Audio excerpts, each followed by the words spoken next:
ಆತ್ಮೀಯ ವಿದ್ಯಾರ್ಥಿನಿಯರು, BA ಭಾಗ 5ನೇ ಸೆಮಿಸ್ಟರ್ ಕಡ್ಡಾಯ ಪತ್ರಿಕೆ ಭಾರತದ ಸಾಮಾಜಿಕ ಅಧ್ಯಯನ ಇದರಲ್ಲಿ ಬರ್ತಕ್ಕಂತಹ 5ನೇ ಅಧ್ಯಾಯದಂಥ ಭಾರತದಲ್ಲಿ ಆದಿವಾಸಿ ಸಮುದಾಯ, ಟ್ರೈಬಲ್ ಕಮ್ಯುನಿಟಿ ಇನ್ ಇಂಡಿಯಾ, ಭಾರತದಲ್ಲಿ ಆದಿವಾಸಿ ಸಮುದಾಯದ ಬಗೆಗೆ ನಾವು ಇಂದು ಚರ್ಚೆಯನ್ನು ಮಾಡೋಣ. ಎಲ್ಲ PA ಫೈನಲ್ 5ನೇ ಸೆಮಿಸ್ಟರ್ದಲ್ಲಿರ್ತಕ್ಕಂತಹ ಸಮಾಜಶಾಸ್ತ್ರ ವಿಷಯವನ್ನು ತೆಗೆದುಕೊಂಡಂತಹ ವಿದ್ಯಾರ್ಥಿನಿಯರು ಈ ವಿಚಾರಗಳ ಕಡೆಗೆ ಹೆಚ್ಚು ಗಮನವನ್ನು ಕೊಡಬೇಕು. ಉಪನ್ಯಾಸದಲ್ಲಿ ಇರ್ತಕ್ಕಂಥ ಸಂಗತಿಗಳನ್ನು ಅವರು ಪಾಯಿಂಟ್ಔಟ್ ಮಾಡಿಕೊಳ್ಬೇಕು ಅಂತ ತಮ್ಮಲ್ಲಿ ನಾನು ವಿನಂತಿಯನ್ನು ಮಾಡಿಕೊಳ್ತಾ ಇದ್ದೇನೆ. ನಾನು professor S Kumar Deshpande, SR Narasapur ಕಲಾ ಮತ್ತು MBC ವಾಣಿಜ್ಯ ಮಹಾವಿದ್ಯಾಲಯದಲ್ಲಿ ಸಮಾಜಶಾಸ್ತ್ರದ ಪ್ರಾಧ್ಯಾಪಕನಾಗಿ ಕಾರ್ಯವನ್ನು ನಿರ್ವಹಿಸ್ತಾ ಇದ್ದೇನೆ. ಓಕೆ, ನಾವೀಗ ಸಂಕ್ಷಿಪ್ತದಲ್ಲಿ ಆದಿವಾಸಿ ಸಮುದಾಯದ ಇಂಟ್ರೊಡಕ್ಷನ್ ಪೀಠಿಕೆಯನ್ನು ನೋಡೋಣ. ಆದಿವಾಸಿ ಸಮುದಾಯ ಇದೊಂದು ಪ್ರಮುಖ ಸಾಮಾಜಿಕ ಪರಿಕಲ್ಪನೆ ಆಗಿದೆ. It is an important sociological concept. ಸಮಾಜಶಾಸ್ತ್ರವನ್ನು ಅಧ್ಯಯನ ಮಾಡತಕ್ಕಂಥ ಸಂದರ್ಭದಲ್ಲಿ ಸಮಾಜಶಾಸ್ತ್ರಜ್ಞರು ಹಲವಾರು ಪರಿಕಲ್ಪನೆಗಳನ್ನು ಕಾನ್ಸೆಪ್ಟ್ಗಳನ್ನು ಏನು ಮಾಡ್ಯಾರ, ಕಾನ್ಸೆಪ್ಟ್ಸ್ಗಳನ್ನು ಹುಟ್ಟುಹಾಕಿದ್ದಾರೆ. ಅವುಗಳಲ್ಲಿ ಆದಿವಾಸಿ ಸಮುದಾಯವು ಕೂಡ ಒಂದು ಸಾಮಾಜಿಕ ಪರಿಕಲ್ಪನೆಯಾಗಿದೆ. ಟ್ರೈಬಲ್ ಕಮ್ಯುನಿಟಿ, ಆದಿವಾಸಿ ಸಮುದಾಯ ಇದೊಂದು ಸಮುದಾಯಗಳಲ್ಲಿ ಒಂದು ಪ್ರಕಾರವಾಗಿದೆ. ಸಮುದಾಯಗಳಲ್ಲಿ 3 ಪ್ರಕಾರದ ಸಮುದಾಯಗಳನ್ನು ನಾವು ಪ್ರಮುಖವಾಗಿ ಅಧ್ಯಯನ ಮಾಡ್ತಾ ಇದ್ದೇವೆ. ಒಂದು ಆದಿವಾಸಿ ಸಮುದಾಯ, ಇನ್ನೊಂದು ಗ್ರಾಮೀಣ ಸಮುದಾಯ, ಇನ್ನೊಂದು ನಗರ ಸಮುದಾಯ. ಅದರಲ್ಲಿ ಟ್ರೈಬಲ್ ಕಮ್ಯುನಿಟಿ ಅಂತಕ್ಕಂಥದ್ದು ನಾವು ಇಲ್ಲಿ ಪಠ್ಯಕ್ರಮದಲ್ಲಿ ಅಭ್ಯಾಸವನ್ನು ಮಾಡ್ತಾ ಇದ್ದೇವೆ. ಆದಿವಾಸಿ ಸಮುದಾಯ ಇದು ಮಾನವನ ಸಮುದಾಯದ ಜೀವನದ ಸಾಂಘಿಕ ಜೀವನದ ಏನದ ಪ್ರಥಮವಾದಂತಹ ಸಮುದಾಯವಾಗಿದೆ. ಮಾನವ ಸಮುದಾಯ ಬೆಳೆದು ಬಂದ ದಾರಿಯನ್ನು ಬಗೆಯನ್ನು ನಾವು ನೋಡಲಾಗಿ ಮಾನವನು ಮೊದಲು ಅಲೆದಾಡುವ ವಾಂಡೆಡ್ ಸ್ಟೇಜ್ನಲ್ಲಿದ್ದ, ಅಲ್ದಾಡ್ತಾ ಜೀವನವನ್ನು ಏನು ಮಾಡ್ತಾ ಇದ್ದ, ಸಾಗಿಸ್ತಾ ಇದ್ದ. ಒಂದು ಸ್ಥಳದಿಂದ ಇನ್ನೊಂದು ಸ್ಥಳಕ್ಕೆ ಅಲ್ದಾಡ್ತಾ ಜೀವನವನ್ನು ಏನು ಮಾಡ್ತಿದ್ದ, ಸಾಗಿಸ್ತಾ ಇದ್ದ. ಈ ಅಲೆದಾಡುವ ಜೀವನದ ಹಂತದಿಂದ ಕ್ರಮೇಣ ಆತ ಏನು ಮಾಡ್ತಾ ಇದ್ದಾನೆ, ಹಂಟಿಂಗ್ ಸ್ಟೇಜಿಗೆ ಬರ್ತಾ ಇದೆ. ಬೇಟೆಯಾಡ್ತಕ್ಕಂಥ ಒಂದು ಹಂತಕ್ಕೆ ಏನು ಮಾಡ್ತಾ ಇದ್ದಾನೆ, ಆತ ಬರ್ತಾ ಇದೆ. ಈ ಹಂಟಿಂಗ್ ಸ್ಟೇಜಿಂದ ಆತ ಕ್ರಮೇಣ ಏನು ಮಾಡ್ತಾ ಇದ್ದಾನೆ, ಫುಡ್ ಗ್ಯಾದರಿಂಗ್ ಸ್ಟೇಜ್, ಆಹಾರ ಸಂಗ್ರಹಣೆ ಹಂತಕ್ಕೆ ಬರ್ತಾನೆ, ಫುಡ್ ಗ್ಯಾದರಿಂಗ್ ಸ್ಟೇಜ್ಗೆ ಬರ್ತಾ ಇದ್ದಾನೆ. ತದನಂತರ ಪ್ರಾಣಿ ಸಾಕಾಣಿಕೆ ಕಲೆಯಲ್ಲಿ ಆತ ಕರಗತ ಮಾಡಿಕೊಳ್ತಾ ಇದ್ದಾನೆ. ಈ ಪ್ರಾಣಿ ಸಾಕಾಣಿಕೆಯ ಜೊತೆಯಾಗಿ ಒಕ್ಕಲ್ತನದ ಹಂತ, ಅಗ್ರಿಕಲ್ಚರ್ ಸ್ಟೇಜ್ಗೆ ಬರ್ತಾನೆ. ಈ ಒಕ್ಕಲ್ತನದ ಹಂತದಲ್ಲಿ 2 ಹಂತಗಳನ್ನು ನಾವು ಕಾಣ್ತೀವಿ. ಒಂದು ಬೂದಿ ಬೇಸಾಯ ಪದ್ಧತಿ, ಆಶ್ ಕಲ್ಟಿವೇಶನ್, ಇನ್ನೊಂದು ಪರ್ಮನೆಂಟ್ ಸೆಟಲ್ಮೆಂಟ್, ಒಂದು ಸ್ಥಾಯಿಯಾಗಿ ಒತ್ತಟೆ ಭೂಮಿಯನ್ನು ಬೆಳೀತಕ್ಕಂಥ, ಬೆಳೆಯನ್ನು ಬೆಳೀತಕ್ಕಂಥ ಒಂದು ಹಂತ. ಯಾವಾಗ ಭೂಮಿಯನ್ನು ಬೆಳೀತಕ್ಕಂಥ ಒಂದು ಹಂತಕ್ಕೆ ತಲುಪ್ತಾನೆ, ಅವಾಗ ಆರ್ಗನೈಸ್ಡ್ ಲೈಫ್, ಸಾಂಘಿಕ ಜೀವನ ಏನಾಗ್ತದ, ಪ್ರಾರಂಭ ಆಗ್ತದ. ಹೀಗೆ ಆದಿವಾಸಿ ಸಮುದಾಯ ಒಂದು ಮಾನವನ ಸಾಮುದಾಯಿಕ ಜೀವನದ, ಕಮ್ಯುನಿಟಿ ಲೈಫದ ಒಂದು ಪ್ರಾರಂಭದ ಹಂತ ಅಂತ ನಾವು ಮಾಡ್ಬೋದು, ಹೇಳ್ಬೋದು. ಇದು ಪ್ರಥಮ ಸಮುದಾಯದ ಜೀವನದ, ಸಾಂಘಿಕ ಜೀವನದ ಏನದ ಹಂತವಾಗಿದೆ. ಈ ಕಮ್ಯುನಿಟಿ ಲೈಫ್ ಅಂತಕ್ಕಂಥದ್ದು ಮಾನವನ ಜೀವನದ ಅವಿಭಾಜ್ಯ ಅಂಗವಾಗಿದೆ. ಯಾಕಂದ್ರೆ ಮಾನವ ಏನದ ಸಮಾಜ ಜೀವಿತ, ಸಂಘ ಜೀವಿತ, ಏಕಾಂಗಿಯಾಗಿ ಒಂಟಿಯಾಗಿ ಬೆಳೀಲಿಕ್ಕೆ ಸಾಧ್ಯ ಆಗಂಗಿಲ್ಲ. ಹೀಗಾಗಿ ಆದಿವಾಸಿ ಸಮುದಾಯದ ಜೀವನವನ್ನು ಮಾನವನ ಜೀವನದ ಪ್ರಥಮ ಸಮುದಾಯದ ಸಾಂಘಿಕ ಜೀವನದ ಹಂತ ಅಂತ ನಾನು ಮಾಡ್ಬೋದು, ಕರಿಬೋದು. ಅದರಂತೆ ನಾವು ಇವಾಗ ಏನು ಮಾಡೋಣ, ಆದಿವಾಸಿ ಸಮುದಾಯದ ಅರ್ಥ, ಮೀನಿಂಗ್ ಆಫ್ ಟ್ರೈಬಲ್ ಕಮ್ಯುನಿಟಿ ಅಂತಂದ್ರೆ ಏನು ಅಂತಕ್ಕಂಥದ್ದನ್ನು ನೋಡೋಣ. ಆದಿವಾಸಿಗಳ ಅರ್ಥ. ಆದಿವಾಸಿಗಳು ಆಂಗ್ಲ ಭಾಷೆಯಲ್ಲಿ ಟ್ರೈಬಲ್ಸ್ ಅಂತ ಕರೀತಾರೆ, ಇಂಗ್ಲಿಷ್ನಲ್ಲಿ ಟ್ರೈಬಲ್ಸ್ ಅಂತ ಕರೀತಾರೆ.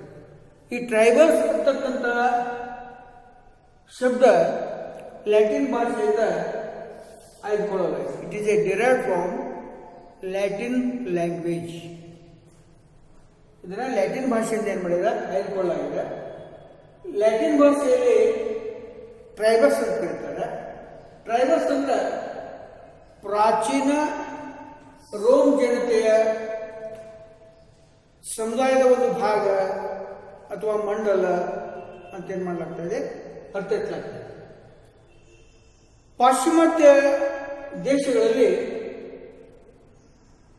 ಆದಿವಾಸಿಗಳನ್ನ ಸಮುದಾಯವಾಗಿ ರೂಪುಗೊಂಡಿರುವ ಕುಟುಂಬಗಳ ಸಂಕಲನ, an aggregate families forming a community, an aggregate family forming a community ಅಂತಕ್ಕಂಥ ಒಂದು ಅರ್ಥದಲ್ಲಿ ಬಳಸಲಾಗ್ತದೆ.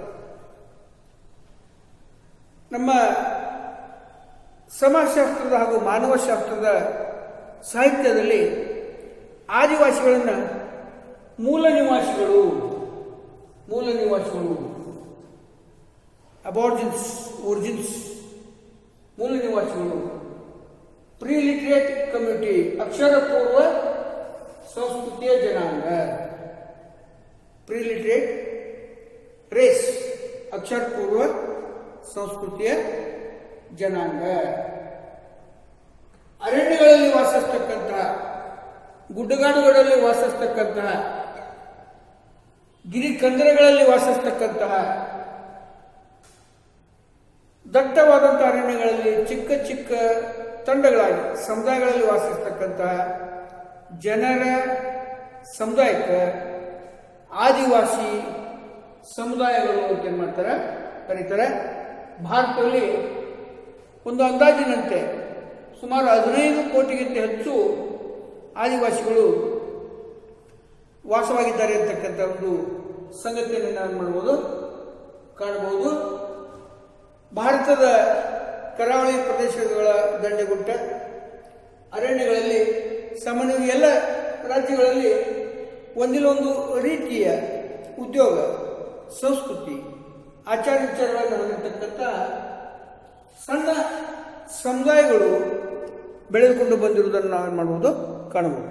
ಒಟ್ಟಿನಲ್ಲಿ ದಟ್ಟವಾದಂತಹ ಅರಣ್ಯಗಳಲ್ಲಿ ವಾಸಿಸ್ತಕ್ಕಂತಹ, ಗಿರಿಕಂದರಗಳಲ್ಲಿ ವಾಸಿಸ್ತಕ್ಕಂತಹ, ನಾಗರಿಕ ಜಗತ್ತಿನಿಂದ ದೂರ ಇರತಕ್ಕಂತಹ, ತಮ್ಮದೇ ಆದಂತಹ ಸಂಸ್ಕೃತಿ ಭಾಷೆ ಹೊಂದಿರತಕ್ಕಂತಹ ಜನರ ಸಮುದಾಯಕ್ಕೆ ನಾವೇನಂತ ಕರಿಬಹುದು, ಆದಿವಾಸಿ ಸಮುದಾಯಗಳು ಅಂತಕ್ಕಂಥದ್ದನ್ನು ಕರಿಬಹುದು. ಈ ಆದಿವಾಸಿ ಸಮುದಾಯಗಳು ಸಮಾಜದಲ್ಲಿ ತಮ್ಮದೇ ಆದಂತಹ ಮಹತ್ವದ ಪಾತ್ರವನ್ನು ಏನು ಮಾಡ್ತಾರೆ, ವಹಿಸ್ತಾರೆ. ಆದುದರಿಂದ ಸಮಾಜ ಶಾಸ್ತ್ರಜ್ಞರು ಆದಿವಾಸಿ ಸಮುದಾಯಗಳ ಜೀವನವನ್ನು ವಿಶೇಷವಾಗಿ ಅಧ್ಯಯನ ಮಾಡ್ತಾ ಇದ್ದಾರೆ. ಆದಿವಾಸಿ ಸಮುದಾಯವು ಕೂಡ ಸಮುದಾಯಗಳ ಒಂದು ಪ್ರಕಾರ ಏನಾಗಿದೆ ಆಗಿದೆ. ಭಾರತದಲ್ಲಿ ಆದಿವಾಸಿ ಸಮುದಾಯಗಳನ್ನು ಪರಿಶಿಷ್ಟ ಪಂಗಡಗಳು ಅಂತೇನು ಮಾಡಲಾಗಿದೆ, ಗುರುತಿಸಲಾಗಿದೆ. Scheduled tribes. ಈ ಶೆಡ್ಯೂಲ್ಡ್ ಟ್ರೈಬ್ಸ್ ಅಂತಕ್ಕಂತಹ ಹೆಸರನ್ನ ಬ್ರಿಟಿಷರ ಆಡಳಿತದ ಅವಧಿಯಲ್ಲಿ ಸೈಮನ್ ಕಮಿಷನ್ 1928ರಲ್ಲಿ ಸೈಮನ್ ಕಮಿಷನ್ ಅಂತಕ್ಕಂಥ ಸಮಿತಿ ಏನು ಮಾಡ್ತು, ಮೊಟ್ಟ ಮೊದಲ ಬಾರಿಗೆ ಆದಿವಾಸಿ ಸಮುದಾಯದವರನ್ನು ಪರಿಶಿಷ್ಟ ಪಂಗಡಗಳು ಅಂತ ಏನು ಮಾಡಲಾಯಿತು, ಗುರುತಿಸಲಾಯಿತು. ಈ ಶೆಡ್ಯೂಲ್ ಟ್ರೈಬ್ ಅಂತಕ್ಕಂಥ ಪದ ಕ್ರಮೇಣ ಅದು ಭಾರತದ ಸ್ವಾತಂತ್ರ್ಯದ ನಂತರ ಸಂವಿಧಾನದಲ್ಲಿ ಆ ಪದವನ್ನು ಶೆಡ್ಯೂಲ್ ಟ್ರೈಬ್ಸ್ ಅಂದರೆ ಆದಿವಾಸಿಗಳನ್ನು ಶೆಡ್ಯೂಲ್ ಟ್ರೈಬ್ಸ್ ಅಂತಕ್ಕಂಥ ಹೆಸರಿನೊಂದಿಗೆ ವಿಲೀನ ಮಾಡಲಾಯಿತು.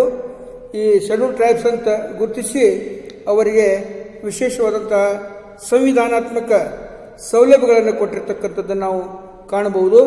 ಈ ಆದಿವಾಸಿ ಅಂತಕ್ಕಂತಹ ಒಂದು ಶಬ್ದ ಏನಿದೆ ಇದು ಭಾರತೀಯ ಮೂಲ ಶಬ್ದವಾಗಿದೆ. ಮೂಲ ನಿವಾಸಿಗಳು ಅಂತಕ್ಕಂಥ ಒಂದು ಹೆಸರಿನಿಂದ ಇವರನ್ನು ಮಾಡಲಾಗ್ತದೆ, ಗುರುತಿಸಲಾಗ್ತದೆ.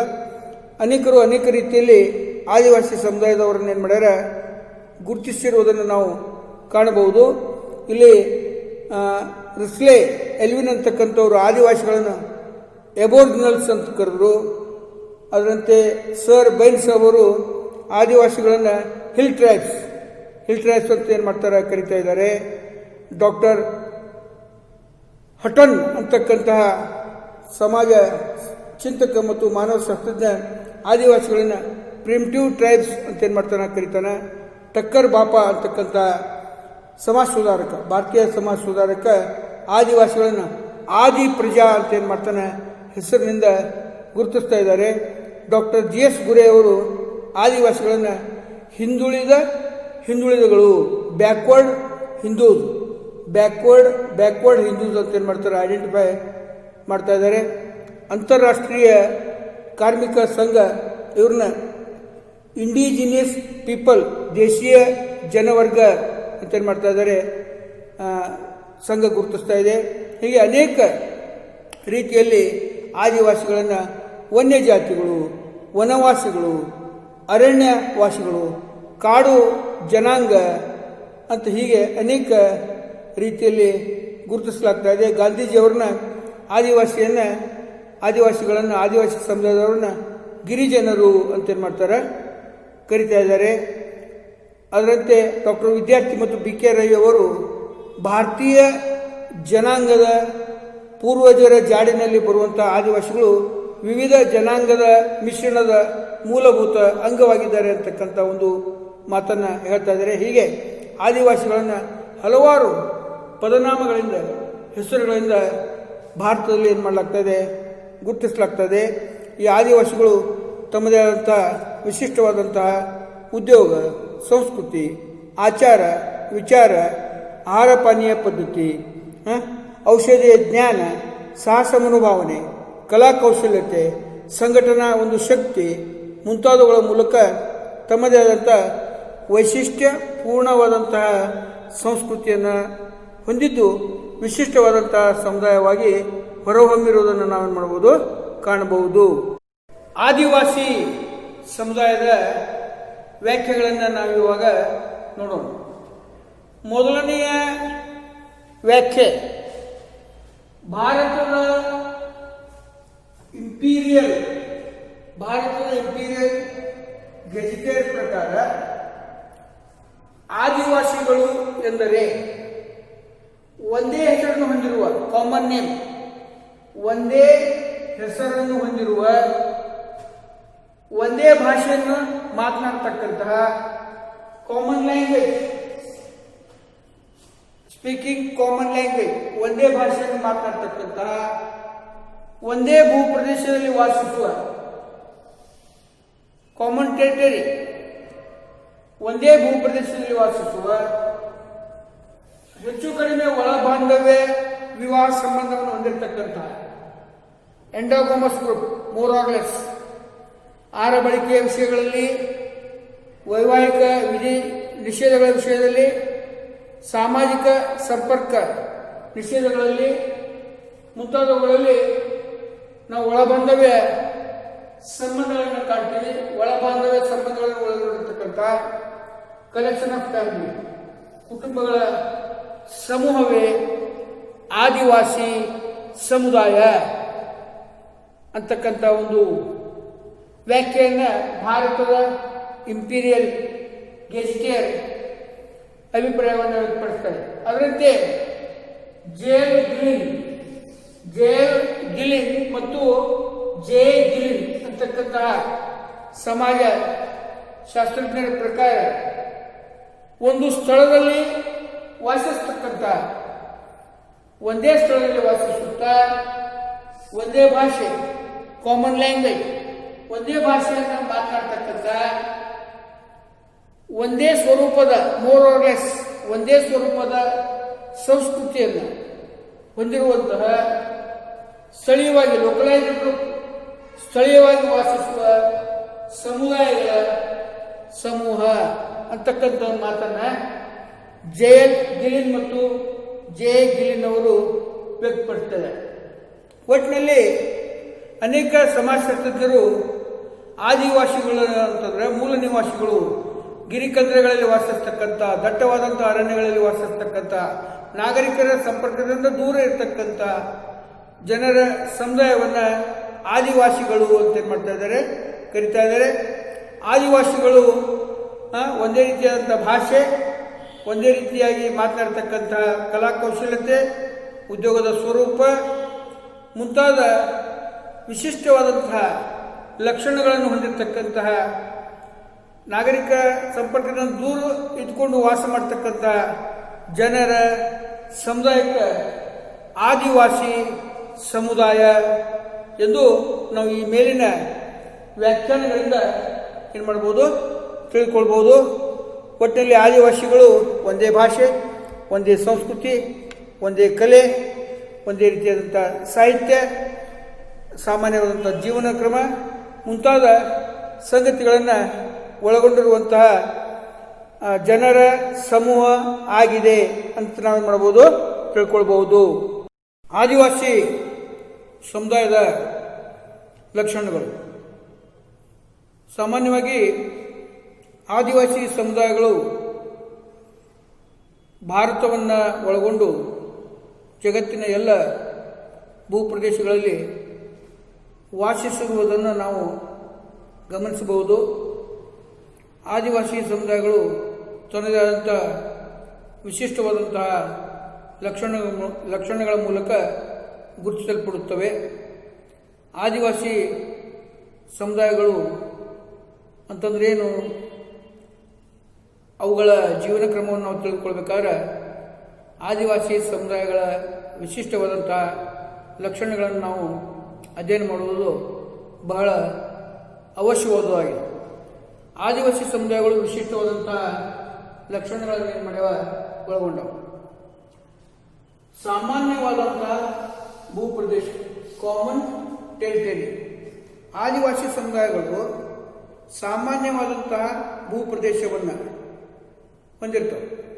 ನಿರ್ದಿಷ್ಟವಾದಂತಹ ಭೂಪ್ರದೇಶವನ್ನು ಹೊಂದಿರ್ತವೆ. ಒಂದು ನಿರ್ದಿಷ್ಟವಾದಂತಹ ಸಾಮಾನ್ಯವಾದಂತಹ ಭೂಪ್ರದೇಶದಲ್ಲಿ ಆದಿವಾಸಿ ಪಂಗಡಗಳ ಸಮುದಾಯಗಳು ವಾಸ ಮಾಡಿಕೊಂಡಿರ್ತವೆ. ನಿರ್ದಿಷ್ಟವಾದಂಥ ಭೂಪ್ರದೇಶ ಆದಿವಾಸಿ ಸಮುದಾಯಗಳಲ್ಲಿ ಕಂಡುಬರ್ತಕ್ಕಂಥದ್ದು ವಿಶಿಷ್ಟವಾದಂಥ ಲಕ್ಷಣವಾಗಿದೆ ಅಂತಕ್ಕಂಥ ಮಾತನ್ನು ನಾವು ಹೇಳ್ಬೋದು.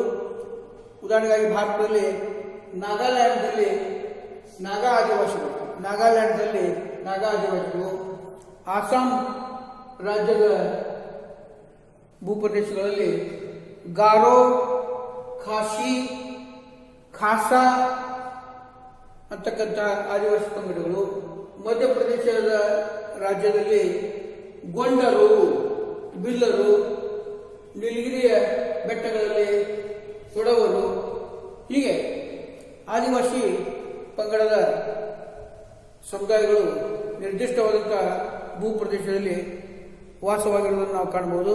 ಅದರಂತೆ ಕರ್ನಾಟಕದಲ್ಲಿ ಈ ಸಮುದ್ರ ದಂಡೆಗಳು ಉಂಟ ಕರಾವಳಿ ಪ್ರದೇಶಗಳಲ್ಲಿ ಆದಿವಾಸಿ ಪಂಗಡಗಳು ಅರಣ್ಯಗಳಲ್ಲಿ ವಾಸವಾಗಿರ್ತಕ್ಕಂಥದ್ದನ್ನು ನಾವೇನು ಮಾಡ್ಬೋದು, ನೋಡ್ಬೋದು. ಅದರಂತೆ ವಿಶಿಷ್ಟವಾದಂಥ ಹೆಸರು, ಪಿಕ್ಯುಲಿಯರ್ ನೇಮ್. ಭಾರತದಲ್ಲಿ ಆದಿವಾಸಿ ಪಂಗಡಗಳು ವಿಶಿಷ್ಟವಾದಂತಹ ತಮ್ಮದೇ ಆದಂತಹ ನಾಮಾಂಕಿತವನ್ನು, ಹೆಸರನ್ನು ಏನು ಮಾಡ್ಯಾವ, ಒಳಗೊಂಡವ. ಆ ನಾಮಾಂಕಿತದ ಮೂಲಕ ಆದಿವಾಸಿ ಸಮೂಹಗಳನ್ನು ಏನು ಮಾಡಲಾಗ್ತದೆ, ಗುರುತಿಸಲಾಗ್ತದೆ. ಉದಾಹರಣೆಯಾಗಿ ಲಿಂಬು ಅಂತಕ್ಕಂಥ ಹೆಸರು, ಸಂತಾಳರು ಅಂತಕ್ಕಂಥ ಒಂದು ನಾಮಾಂಕಿತ, ಮುಂಡರು, ಗೊಂಡ, ಕೋಟ, ಹೀಗೆ ಬಡಿಗ, ಉರಾಳಿ, ತೊಡವ ಮುಂತಾದ ಹೆಸರುಗಳಿಂದ ಆದಿವಾಸಿ ಸಮುದಾಯಗಳನ್ನು ಏನು ಮಾಡಲ್ಪಡಲಾಗ್ತದೆ, ಗುರುತಿಸಲ್ಪಡಲಾಗ್ತದೆ. Common name, peculiar name. ಸಾಮಾನ್ಯವಾದಂತಹ ಭಾಷೆ. ಆದಿವಾಸಿ ಸಮುದಾಯಗಳು ತಮ್ಮದೇ ಆದಂತಹ ಸಾಮಾನ್ಯವಾದಂತಹ ಭಾಷೆಯನ್ನು ಹೊಂದಿರ್ತವೆ. ಒಂದೊಂದು ಪಂಗಡದವರು ತಮ್ಮದೇ ಆದಂಥ ಭಾಷೆಯನ್ನು ಏನು ಮಾಡಿರ್ತವೆ, ಹೊಂದಿರ್ತವೆ. ಆ ಭಾಷೆ ಕೇವಲ ಮಾತನಾಡ್ತಕ್ಕಂಥ ಭಾಷೆ ಆಗಿರುತ್ತೆ. ಆ ಭಾಷೆಗೆ ಲಿಪಿ ಸ್ಕ್ರಿಪ್ಟ್ ಅಂತಕ್ಕಂಥದ್ದು ಇರೋದಿಲ್ಲ. ಲಿಪಿ ರಹಿತವಾದಂಥ ಭಾಷೆಯನ್ನು ನಾವು ಯಾರಲ್ಲಿ ಕಾಣ್ತೀವಿ? ಆದಿವಾಸಿಗಳಲ್ಲಿ ನಾವು ಕಾಣ್ತೀವಿ. ಪೂರ್ವಜರಲ್ಲಿ ನಂಬಿಕೆ, ಬಿಲೀಫ್ ಇನ್ ಅನ್ಸಿಸ್ಟರ್ಸ್. ಆದಿವಾಸಿ ಪಂಗಡಗಳು ಒಬ್ಬ ಮೂಲ ಪುರುಷನಿಂದ ಐಡೆಂಟಿಫೈ ಮಾಡಲ್ಪಡ್ತವೆ, ಗುರುತಿಸಲ್ಪಡ್ತವೆ.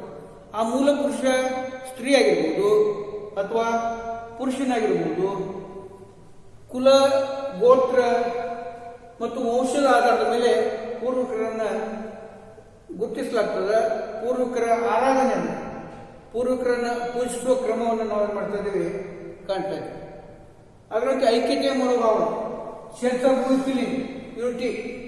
ಆದಿವಾಸಿ ಪಂಗಡಗಳು ನಿರ್ದಿಷ್ಟವಾದ ಭೂಪ್ರದೇಶದಲ್ಲಿ ವಾಸ ಮಾಡ್ತಾ ಇದ್ದು ತಮ್ಮದೇ ಆದಂಥ ಸಂಸ್ಕೃತಿಯನ್ನು, ತಮ್ಮದೇ ಆದಂಥ ಭಾಷೆಯನ್ನು, ತಮ್ಮದೇ ಆದಂಥ ಆಚಾರ ವಿಚಾರಗಳನ್ನು ಒಳಗೊಂಡಿದ್ದು ಅದರಂತೆ ಸಂಘಟಿತವಾಗಿ ಹೋರಾಟವನ್ನು ಮಾಡ್ತಾವೆ.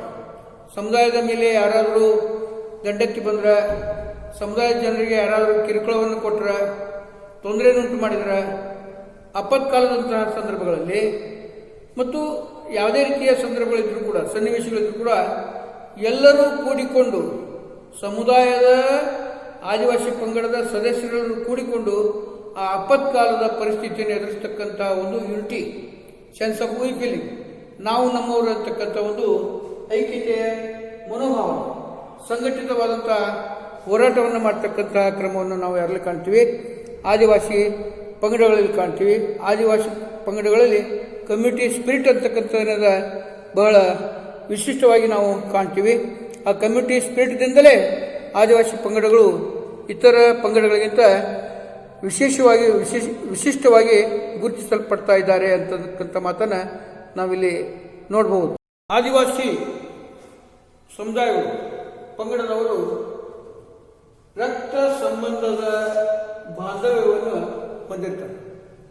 ರಕ್ತ ಸಂಬಂಧದ ಬಾಂಧವ್ಯವನ್ನು ಹೊಂದಿರುವುದು, ಅದು ಗಟ್ಟಿಮುಟ್ಟಾಗಿರುವುದು ಆದಿವಾಸಿ ಸಮುದಾಯಗಳಲ್ಲಿ ಕಂಡು ಬರ್ತಕ್ಕಂಥ ಒಂದು ವಿಶಿಷ್ಟವಾದಂಥ ಏನದ ಲಕ್ಷಣವಾಗಿದೆ ಅಂತಕ್ಕಂಥ ಮಾತನ್ನು ನಾವು ಏನು ಮಾಡಬಹುದು? ಹೇಳ್ಬೋದು. ಈ ಬ್ಲಡ್ ರಿಲೇಟಿವ್, ಒಂದೇ ಕುಲ, ರೇಸ್, ಗೋತ್ರ, ವಂಶಕ್ಕೆ ಸಂಬಂಧಪಟ್ಟಂತಹ ಸಂಬಂಧಗಳಿಗೆ, ಕಳ್ಳುಬಳ್ಳಿಯ ಸಂಬಂಧಗಳಿಗೆ ಹೆಚ್ಚು ಏನು ಮಾಡ್ತಾರೆ? ಇವರು ಆದ್ಯತೆಯನ್ನು ಕೊಡ್ತಾರೆ. ರಾಜಕೀಯ ವ್ಯವಸ್ಥೆ, ಪ್ರತಿಯೊಂದು ಆದಿವಾಸಿ ಪಂಗಡಗಳು ನಿರ್ದಿಷ್ಟವಾದಂಥ ಭೂಪ್ರದೇಶದಲ್ಲಿ ವಾಸ ಮಾಡ್ತಾ ಇದ್ದು, ತಮ್ಮದೇ ಆದಂಥ ಭಾಷೆಯನ್ನು ಹೊಂದಿದ್ದು, ತಮ್ಮದೇ ಆದಂಥ ರಾಜಕೀಯ ಆಡಳಿತ ವ್ಯವಸ್ಥೆಯನ್ನು ಏನು ಮಾಡಿರ್ತಾವೆ? ಹೊಂದಿರ್ತಾವೆ. ಒಬ್ಬ ನಾಯಕ, ಪ್ರತಿಯೊಂದು ಆದಿವಾಸಿ ಪಂಗಡಕ್ಕೆ ಒಬ್ಬ ಲೀಡರ್ ಇರ್ತಾನೆ, ಒಬ್ಬ ನಾಯಕ ಇರ್ತಾನೆ. ಆ ನಾಯಕತ್ವ ಅದು ವಂಶ ಪಾರಂಪರ್ಯವಾಗಿ ಬಂದಿರ್ಬೋದು ಅಥವಾ ಆದಿವಾಸಿ ಸಮೂಹದ ಸದಸ್ಯರು ಸೇರಿಕೊಂಡು ಒಬ್ಬ ನಾಯಕನನ್ನು, ಆತನ ಅರ್ಹತೆ, ಆತನ ಶಕ್ತಿ, ಆತನ ಸಾಮರ್ಥ್ಯ, ಆತನ ಧೈರ್ಯದ ಆಧಾರದ ಮೇಲೆ ಚುನಾಯಿಸಲ್ಪಟ್ಟಿರ್ಬೋದು. ಹೀಗೆ ವಂಶ ಪರಂಪರದ ಆಡಳಿತ ವ್ಯವಸ್ಥೆಯನ್ನು ನಾವು ಕಾಣ್ತೀವಿ. ಚುನಾಯಿತ ಪ್ರತಿನಿಧಿಯ ಆಧಾರದ ಮೇಲೆ ಆಡಳಿತ ವ್ಯವಸ್ಥೆ ನಾವು ಕಾಣ್ತೀವಿ. ಹೀಗೆ ರಾಜಕೀಯ ವಿಶಿಷ್ಟವಾದಂಥ ಒಂದು ವ್ಯವಸ್ಥೆ ನಾವು ಇಲ್ಲಿ ಕಾಣ್ಬೋದು. ಆದಿವಾಸಿ ಸಮೂಹಗಳಲ್ಲಿ ಕಾಣ್ಬೋದು. ಈ ಲೀಡರ್ ಏನಿರ್ತಾನೆ, ಆದಿವಾಸಿ ಮುಖ್ಯಸ್ಥ, ಯಜಮಾನ, ಲೀಡರ್, ಎಲ್ಲ ಆದಿವಾಸಿ ಸದಸ್ಯರನ್ನ, ಜನರನ್ನ ರಕ್ಷಣೆ ಮಾಡ್ತಕ್ಕಂಥ, ಅವರಿಗೆ ಧೈರ್ಯವನ್ನು ತುಂಬತಕ್ಕಂಥ, ಅವರಲ್ಲಿ ಸಾಹಸ ಮನೋಭಾವನೆಯನ್ನು ಬೆಳೆಸ್ತಕ್ಕಂಥ ಕೆಲಸ ಕಾರ್ಯವನ್ನು ಯಾರು ಮಾಡ್ತಿರ್ತಾರೆ? ಲೀಡರ್ ಮಾಡ್ತಿರ್ತಾರೆ. ಲೀಡರ್, ನಾಯಕನ ಜವಾಬ್ದಾರಿ ಆದಿವಾಸಿ ಸಮೂಹಗಳಲ್ಲಿ ಹೆಚ್ಚಾಗಿ ಏನಾಗ್ತಾ ಇದೆ? ಕಂಡು ಬರ್ತಾ ಇದೆ. ಅದರಂತೆ ಸರಳ ಹಾಗೂ ಸ್ವಯಂ ಪರಿಪೂರ್ಣವಾದಂಥ ಜೀವನ, ಸಿಂಪಲ್ ಲಿವಿಂಗ್. ಆದಿವಾಸಿ ಸಮೂಹದ ಸದಸ್ಯರು ಸರಳವಾದಂತಹ, ಮಿತವಾದಂತಹ ಜೀವನವನ್ನು ಏನು ಮಾಡ್ತಾ ಇರ್ತಾರೆ? ನಡೆಸ್ತಾ ಇರ್ತಾರೆ. ಯಾವುದೇ ರೀತಿ ಇವರಲ್ಲಿ ಆಡಂಬರದ ಜೀವನ, ಆಧುನಿಕ ಜೀವನದ ಶೈಲಿ ಇವರಲ್ಲಿ ಸಾಮಾನ್ಯವಾಗಿ ಏನಾಗಂಗಿಲ್ಲ, ಕಂಡು ಬರಂಗಿಲ್ಲ. ಸಾಂಪ್ರದಾಯಿಕ ಜೀವನದ ವಿಧಿವಿಧಾನವನ್ನು ಏನು ಮಾಡ್ತಾ ಇರ್ತಾರೆ? ಅನುಸರಿಸ್ತಿರ್ತಾರೆ. ಪ್ರಕೃತಿ ಪೂಜಕರಾಗಿರ್ತಾರೆ. ಪ್ರಕೃತಿಯನ್ನೇ ದೇವರು ಅಂತ ತಿಳಿದುಕೊಂಡು ಅವರು ಪ್ರಕೃತಿ ಆರಾಧನೆಯನ್ನು ಮಾಡ್ತಾ ಪ್ರಕೃತಿಯಲ್ಲಿ ಹೊಂದಿಕೊಂಡು ಸಾಮರಸ್ಯತೆಯ ಬದುಕನ್ನು ಅವ್ರು ಏನು ಮಾಡ್ತಾ ಇರ್ತಾರೆ? ನಡೆಸ್ತಿರ್ತಾರೆ. ಪ್ರಾಣಿ ಪಶು ಪಕ್ಷಿಗಳ ಜೊತೆಗೆ ಅವರು ಜೀವನವನ್ನು ಸಾಗಿಸ್ತಿರ್ತಾರೆ. ಜೇನು ಸಾಕಾಣಿಕೆ, ಪ್ರಾಣಿ ಸಾಕಾಣಿಕೆ, ಕುರಿ ಕೋಳಿಗಳ ಸಾಕಾಣಿಕೆ, ಗೆಡ್ಡು ಗೆಣಸುಗಳ ಸಂಗ್ರಹಣೆ, ಔಷಧೀಯ ವನಸ್ಪತಿಗಳ ಗಿಡಮೂಲಿಕೆಗಳ ಸಂಗ್ರಹಣೆ, ಈ ಮುಂತಾದ ಉದ್ಯೋಗಗಳನ್ನು ಮಾಡ್ತಕ್ಕಂಥ ಒಂದು ಜನಾಂಗ ಯಾವುದು ಅಂದರೆ ಆದಿವಾಸಿ ಮೂಲ ನಿವಾಸಿಗಳು ಅಂತ ನಾನು ಮಾಡೋದು ಹೇಳ್ಬೋದು. ಸಮುದಾಯದ ರಕ್ಷಣೆ, ಪ್ರೊಟೆಕ್ಷನ್ ಆಫ್ ಕಮ್ಯುನಿಟಿ, ತಮ್ಮ ತಮ್ಮ ಸಮುದಾಯಗಳ ರಕ್ಷಣೆಗೆ ವಿಶೇಷವಾದಂಥ ಆದ್ಯತೆಯನ್ನು ಆದಿವಾಸಿ ಪಂಗಡಗಳು ಏನು ಮಾಡ್ತಾವ ಕೊಡ್ತಾವ. ಭದ್ರತೆಗೆ ಮತ್ತು ರಕ್ಷಣೆಗೆ ಹೆಚ್ಚಿನ ಒಂದು ಆದ್ಯತೆಯನ್ನು ಕೊಡ್ತಕ್ಕಂಥದ್ದು ನಾವು ಆದಿವಾಸಿ ಸಮುದಾಯಗಳಲ್ಲಿ ಕಾಣ್ತೀವಿ. ಆದಿವಾಸಿ ಸಮುದಾಯಗಳಲ್ಲಿ ನಾವೆಲ್ಲರೂ ಒಂದು ಕಮ್ಯುನಿಟಿ ಸ್ಪಿರಿಟ್, ಸೆನ್ಸ್ ಆಫ್ ಹೂಯಿಂಗ್ ಬಿಲ್ಲಿಂಗ್ ಹೆಚ್ಚಾಗಿ ಇರೋದ್ರಿಂದ ಕಂಡುಕೊಳ್ಳೋದ್ರಿಂದ ಅವರಲ್ಲಿ ಸಂಘಟನಾ ಶಕ್ತಿಯನ್ನು ನಾವು ಕಲಾ ಕೌಶಲ್ಯತೆಯನ್ನು ಏನು ಮಾಡ್ತೀವಿ ಕಾಣ್ತೀವಿ. ಒಳ ಪಂಗಡ ವಿವಾಹ ಪದ್ಧತಿ, ಆದಿವಾಸಿ ಪಂಗಡದ ಸಮುದಾಯಗಳು ಒಳಬಂಧ ವಿವಾಹ ಪದ್ಧತಿಯನ್ನು ಅನುಸರಿಸ್ತಾರೆ. ತಮ್ಮ ತಮ್ಮ ಕುಲಗಳಲ್ಲಿ, ಪಂಗಡಗಳಲ್ಲಿ, ಸಮೂಹಗಳಲ್ಲಿ ವಾಸವಾಗಿದ್ದರು, ಸಮೂಹಗಳಲ್ಲಿ ಹುಡುಗ ಹುಡುಗಿಯನ್ನ ವಿವಾಹದ ಸಂದರ್ಭದಲ್ಲಿ ಆಯ್ಕೆ ಮಾಡ್ತಿದ್ರು ಕೂಡ ಅತಿ ಸಮೀಪದ ರಕ್ತ ಸಂಬಂಧಿಕರ ನಡುವೆ ವಿವಾಹವನ್ನು ಏನು ಮಾಡಲಾಗಿದೆ, ನಿಷೇಧಿಸಲಾಗಿದೆ. ವಂಶದ ಪಾವಿತ್ರ್ಯವನ್ನು, ಕುಲದ ಪಾವಿತ್ರ್ಯವನ್ನು, ರಕ್ತ ಪರಿಶುದ್ಧತೆಯನ್ನು, ವಿವಾಹ ಸಂಬಂಧಗಳನ್ನು ತಮ್ಮ ತಮ್ಮ ಪಂಗಡಗಳಲ್ಲಿ ಏರ್ಪಡಿಸುವುದರ ಮೂಲಕ ಅವ್ರೇನು ಮಾಡ್ತಾರೆ, ರಕ್ತ ಪಾವಿತ್ರ್ಯತೆಯನ್ನು, ಸಂಬಂಧಗಳ ಪಾವಿತ್ರ್ಯತೆಯನ್ನು ಏನು ಮಾಡ್ತಾವೆ, ಕಾಯ್ದುಕೊಂಡು ಬರ್ತಾವೆ. ಆದಿವಾಸಿ ಪಂಗಡಗಳಲ್ಲೂ ಕೂಡ ವಿವಾದ ವಯೋಮಿತಿಯ ಬಗೆಗೆ, ಹುಡುಗ ಹುಡುಗಿಯ ಆಯ್ಕೆಯ ಬಗೆಗೆ, ವೈವಾಹಿಕ ಸಂಪ್ರದಾಯಗಳ ಬಗೆಗೆ ವಿಶೇಷವಾದಂತಹ ನಿಯಮಾವಳಿಗಳು ಕಂಡುಬರ್ತಾ ಇರುವುದು ಕೂಡ ಆದಿವಾಸಿ ಪಂಗಡಗಳಲ್ಲಿ ಕಂಡುಬರ್ತಕ್ಕಂಥ ವಿಶಿಷ್ಟವಾದ ಏನದ ಲಕ್ಷಣವಾಗಿದೆ. ಆದಿವಾಸಿ ಸಮುದಾಯಗಳು ವಿಶಿಷ್ಟವಾದಂತಹ ಧಾರ್ಮಿಕ ನಂಬಿಕೆಗಳನ್ನು ಏನು ಮಾಡಿರ್ತಾವೆ, ಹೊಂದಿರ್ತಾವೆ. ಸಂಪ್ರದಾಯ ಶರಣರಾಗಿರ್ತವೆ. ಧಾರ್ಮಿಕತೆಯ ಸಂಪ್ರದಾಯಗಳಿಗೆ ನಿಷ್ಠತೆಯನ್ನು ನಾವು ಮಾಡ್ತಾ ಇದ್ದೀವಿ, ಕಾಣ್ತಾ ಇದ್ದೀವಿ. ರಿಲಿಜಿಯಸ್ ಬಿಲೀಫ್, ಧಾರ್ಮಿಕ ನಂಬಿಕೆಗಳು ಬಹಳ ಆಳವಾಗಿ ಅವರಲ್ಲಿ ಬೇರು ಊರಲ್ಪಟ್ಟಿರ್ತವೆ. ಇವರು ಪ್ರಕೃತಿ ಪೂಜಕರಾಗಿರ್ತಾರೆ, ನೇಚರ್ ವರ್ಶಿಪ್. ನಿಸರ್ಗ ಸಹಜವಾಗಿರ್ತಕ್ಕಂಥ ನೀರು, ಗಾಳಿ, ಬೆಂಕಿ, ಸೂರ್ಯ, ಚಂದ್ರ, ಅರಣ್ಯ, ಗುಡ್ಡಗಾಡು ಬೆಟ್ಟಗಳು ಮುಂತಾದವುಗಳನ್ನು ಪೂಜಿಸುವುದು ಇವರ ಮೂಲ ಒಂದು ನಂಬಿಕೆ ಆಗಿರ್ತದೆ. ಪ್ರಕೃತಿ ಪೂಜಕರಾಗಿರ್ತಾರೆ. ಅದರಂತೆ ಇವರು ಪಿತೃಪೂಜಕರು, ಕುಲದ ವಂಶದ ಹಿರಿಯರ ಆರಾಧನೆ, ಹಿರಿಯರ ವಂಶದ ಆರಾಧನೆಯನ್ನು ಪೂಜೆ ಮಾಡ್ತಕ್ಕಂಥದ್ದನ್ನು ನಾವು ಕಾಣ್ತೀವಿ. ಪೂಜೆ ಎನ್ಸಿಸ್ಟರ್ ವರ್ಷಿಪ್ ಅನ್ನು ನಾವು ಇವರಲ್ಲಿ ಕಾಣ್ತಾ ಇದ್ವಿ. ಪಿತೃ ಪೂಜಕರಾಗಿರ್ತಾರೆ. ಅದರಂತೆ ವಸ್ತು ಪೂಜಕರು, ಫೆಟಿಸಿಸಂ, ಗುಡ್ಡ, ಕಲ್ಲು, ಮಣ್ಣು, ನದಿ ಮುಂತಾದ ವಸ್ತುಗಳನ್ನು ಪೂಜಿಸ್ತಕ್ಕಂಥ ಒಂದು ನಂಬಿಕೆ ಇವರಲ್ಲಿ ನಾವು ವಿಶೇಷವಾಗಿ ಕಾಣ್ತೀವಿ. ಸರ್ವಚೇತನವಾದಿಗಳು ಅಂದರೆ ಎನಿಮಿಸಮ್, ಸರ್ವಚೇತನವಾದಿಗಳಾಗಿರ್ತಾರೆ. ಅದರಲ್ಲಿ ನಂಬಿಕೆ ನಿಟ್ಟಿರ್ತಾರೆ.